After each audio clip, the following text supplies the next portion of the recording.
Good afternoon. সবাই কেমন আছো? নিশ্চয়ই সবাই খুব ভালো আছো। আর আমিও এসে গেছি দুপুরের মেনু নিয়ে, তোমাদের সাথে দুপুরের মেনু শেয়ার করব বলে। তো চলো আজকের মেনুতে কী আছে দেখে নিই। ভাত করেছি, তারপরে করেছি একটু শাক ভাজা রসুন ফোড়ন দিয়ে, আর তারপরে করে নিয়েছি একটু ডাল। আর এটা কি বলো তো, এটা হচ্ছে মাশরুমের তরকারি। তো তোমরা কে কীভাবে মাশরুমের রান্না করো একটু জানাবে অবশ্যই। আর তারপরে করে নিয়েছি একটু লাউ চিংড়ি, এটা খেতে আমার মেয়ে ভীষণ পছন্দ করে। আর আমি একটু লাউ চিংড়িটা না ডুমো ডুমো করেই করি, মানে লাউটা একটু বড় বড় করে কেটে করি। আর তারপরে করে নিয়ে নিয়েছি একটু টক দই, লেবু আর শসা।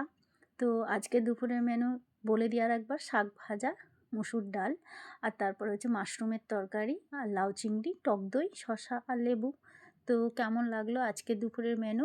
যদি ভালো লাগে একটা কমেন্ট করবে আর একটা লাইক করবে অবশ্যই। দেখো, লাইক করতে তো আর টাকা লাগবে না। তো টাটা।